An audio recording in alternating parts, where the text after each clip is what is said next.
Daxiləcə qəbuzə gələn yetki nəfəslərin üstündandır.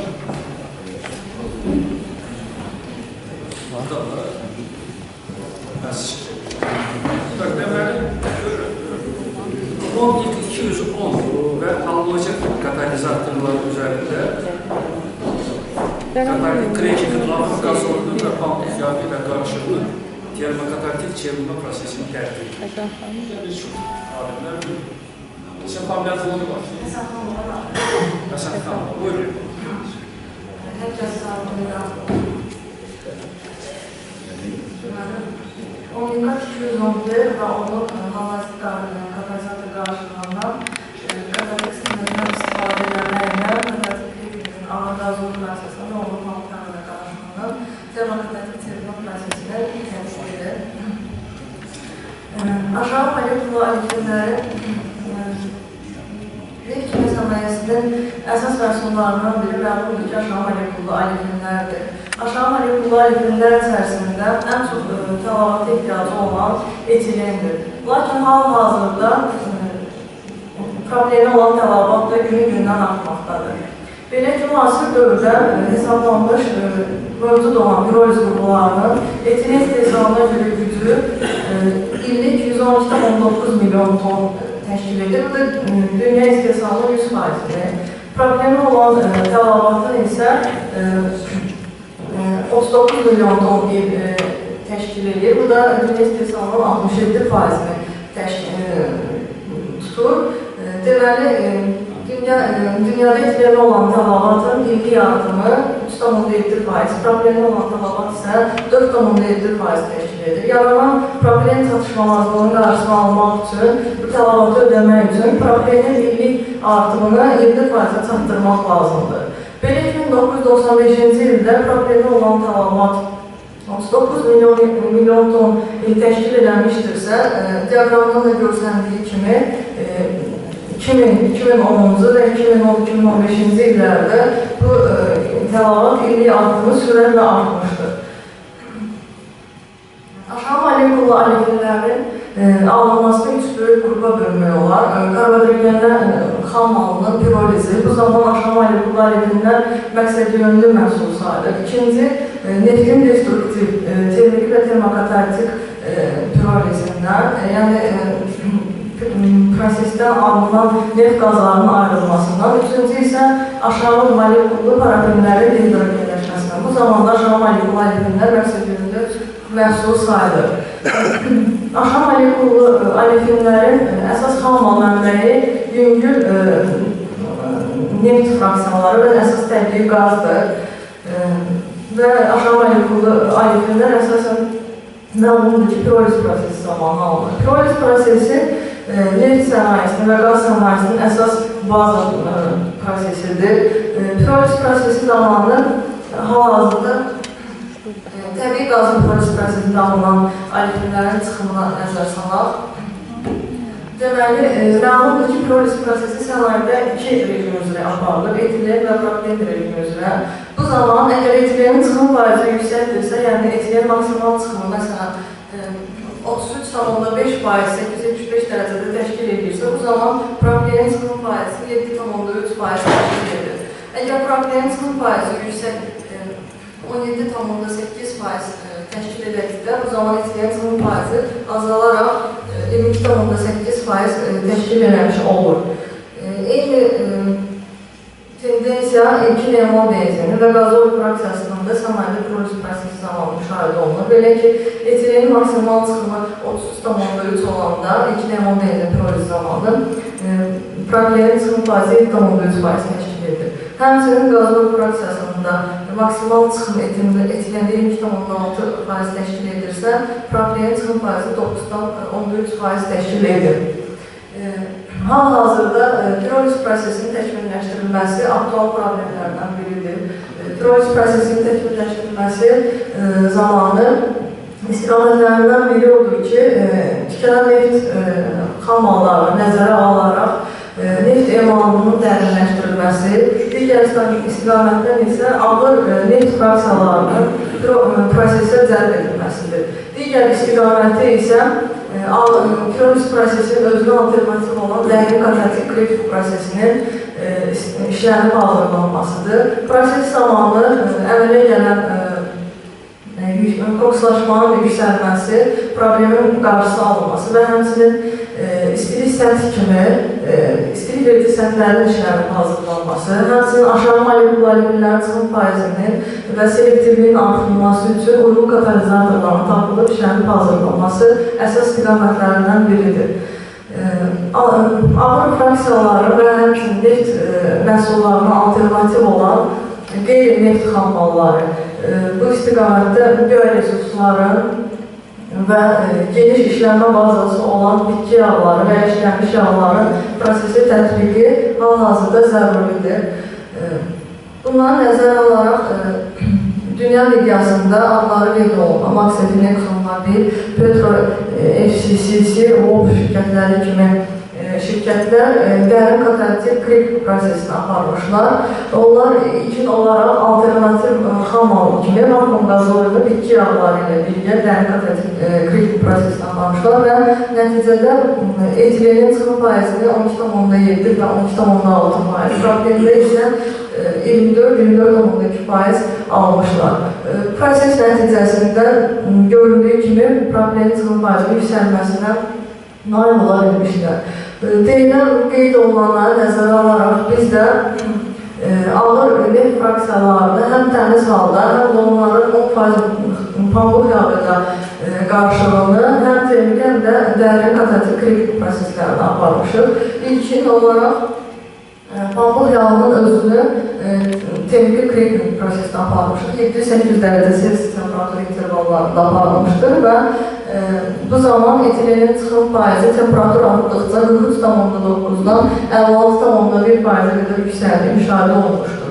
Lakin qeyd eləmək istəyirəm ki, termik çevrilmə zamanı propenin sənayedə piroliz prosesinə uyğun olaraq propenin çıxım faizinin azaldığını müşahidə eləmişik. Belə ki, 4,8-dən 2,3%-ə qədər düşmüşdür. Alefinlərin çıxım faizi isə ümumilikdə 57,2-dən 65,6%-ə qədər dəyişmişdir.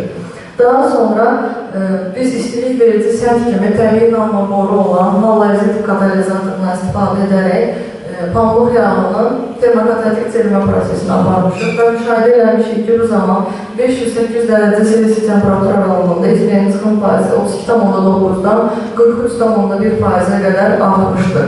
Bu, pambıq yağının özünün termiki çevirməsi zamanı, yəni 56,1% almışdırsa ötən prosesdə, bu da 43,1% almışdır. Lakin propenin çıxım faizi 24,5-dən 24,5%-ə qədər artmışdır. 800 dərəcədə isə 15,9% təşkil edilmişdir. Alefin qazlarının çıxım faizi isə demək olar ki, həmin prosesdən eyni qalmışdır. 72,3-dən 65,4% aralığında olmuşdur.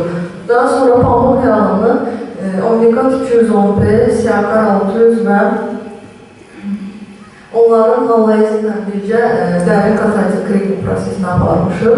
Bu zaman müşahidə olunmuşdur ki, halogen katalizatorları, halogenin katalizatorla birgə tətbiqi zamanı həm etilenin, həm də propenin ümumi alefin qaz fraksiyasının çıxım faizi yüksəlmişdir. Belə ki, etilenin 20,6-dan 43,1%-ə qədər çıxım faizi artmışdır. Propenin isə maksimal çıxımı 28,6% təşkil edilmişdir. Bu da sənayedə aparılan piroliz prosesinin qazol fraksiyasına müqayisə edəsək, həm etilen üçün, həm də propenin üçün 2 dəfə artırılmış müşahidə edilmiş oluruq. Daha sonra ağır fraksiya kimi götürdüyümüz katalitik krikin ağır qazol fraksiyasını həm təmiz halda, həm də onun 10% pambıq yağından birgə termik krikin prosesini aparmışıq. Prosesin nəticələri material balansı cədvəldə əks olunmuşdur. Müqayisə üçün diaqram şəklində verilmişdir. Deməli, ağır qazol fraksiyası təmiz halda götürüldükdə 600 dərəcə Celsius'da etilenin çıxım faizi bu zaman 11,8% təşkil edilmişdir. Propenin çıxım faizi isə bu zaman 8,7% olmuşdur. Lakin qazol fraksiyasına 10% pambıq yağından birgə istifadə edərək texniki çevirmə prosesini apardıqda etilen çıxım faizi 11,8-dən 29,9%-ə qədər artmışdır. 800 dərəcə Selsidə isə bu təmiz halda 42,1, pambıq yağından birgə 45,1% təşkil edilmişdir. Həmçinin propilendə də 11,3-dən 11,8%-ə qədər artdığı müşahidə olunmuşdur. Növbəti mərhələdə ağır qazol fraksiyasının həm yenə təmiz halda, həm də 10% pambıq yağından birgə Omnikat 210, PCAKar 600 və halazit katalizatorların qarşılığına dəyərli katalytik kriptizma prosesini aparmışıq. Müşahidə edilmişik ki,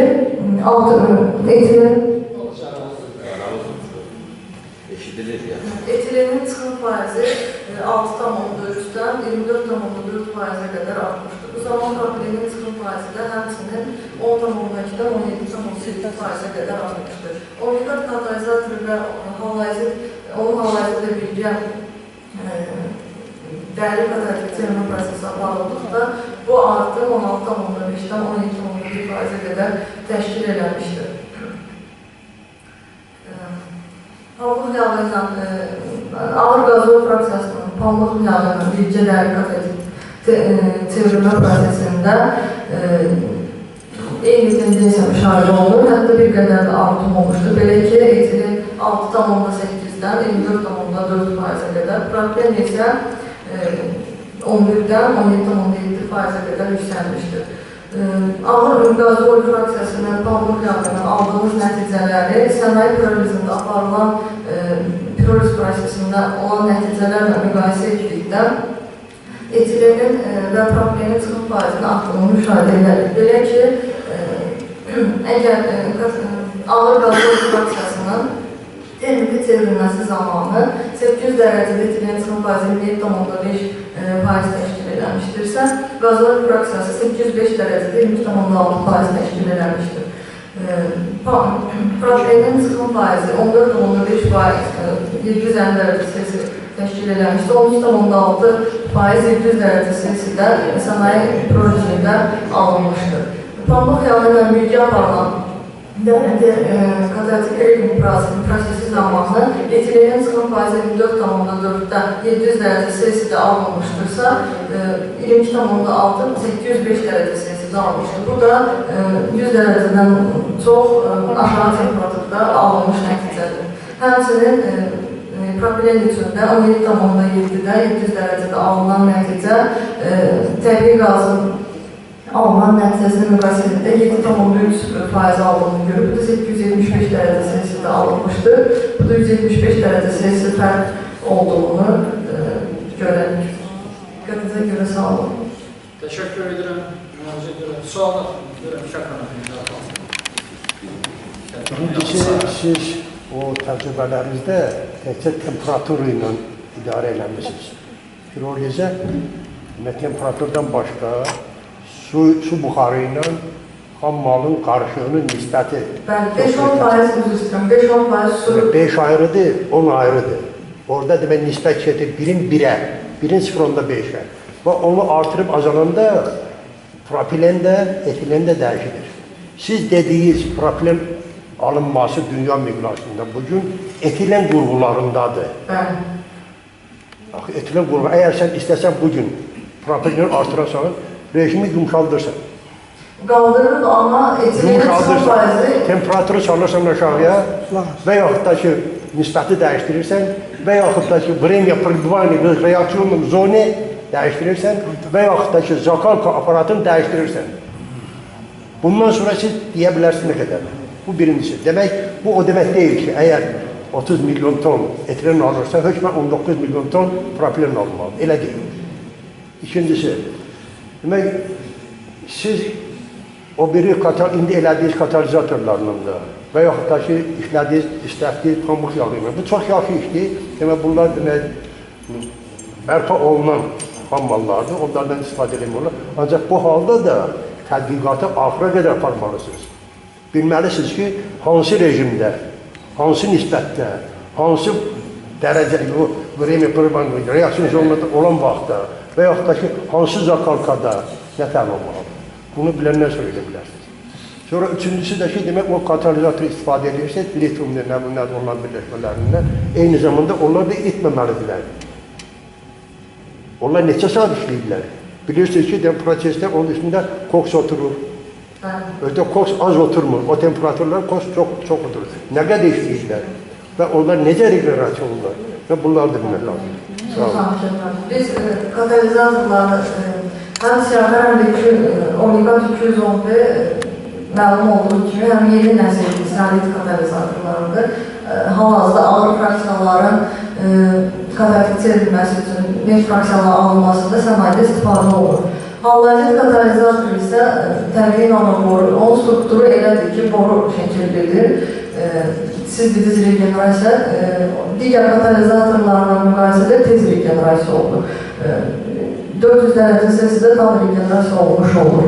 Həm də bundan başqa yüksək dərəcə temperaturda hal-hazırda katalizatoru istilik verici səthi rolunu oynuyor. Neçə saat işləyir? Neçə saat işləyir ki, sonra 450-də regenerasiya olur? Mən, məsələn, işdə qoyanda 1 saat rejimdə işləmişəm. Qızım, 1 saat işləyib və ya sonra onu regenerasiya edirsən, bu proses olmur ki. Ona görə siz onlara dəqiq vermək. Mən bilmirəm, mən demirəm ki, sizin psikləmisi ümumiyyətlə dəqiqləşdirmək lazımdır. Hamısı Afrikada çatdırmaq lazım. Lazımlı işdir. Ancaq çox bilmək lazımdır üstündə. Gələk kimsə sual vermək istəyir.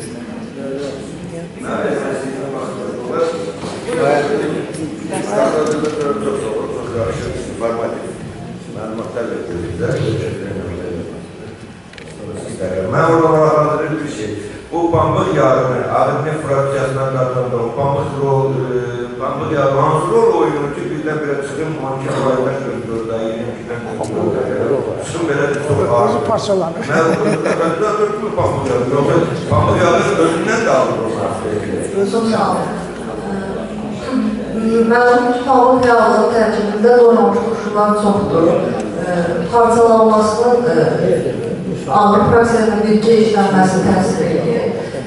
Əgər yağsız istifadə edildikdə, proses aparıldıqda, məsələn, karboksilləşmə prosesi gedir. Yəni, orada 19 dənə mexanizmdən trigliserlər parçalanması gedir, özünüzdə bilirsiniz.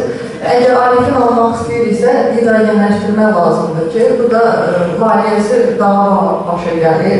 Pambıq yağını hidrogenləşmə aparmaq alternativ nə olurdur?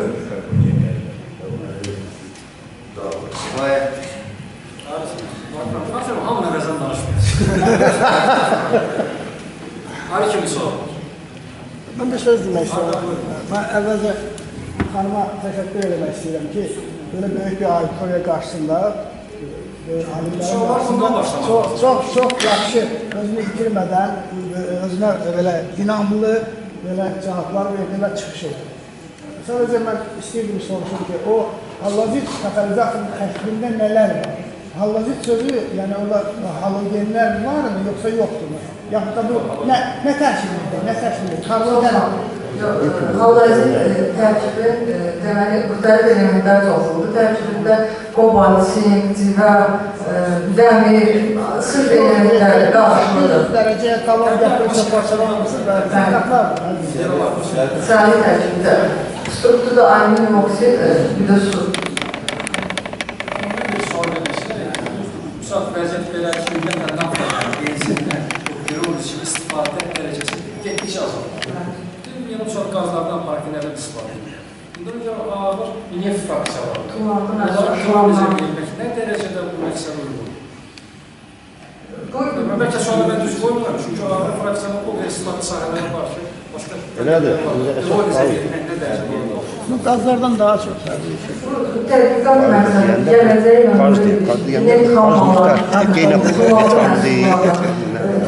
ağır qazor fraksiyası deyil, həmçinin şuranlar da istifadə eləmişik, həmçinin bərpa olan xalmalar, yağın istifadəsi, düşünürəm ki, gələcəyə yönlü işdir.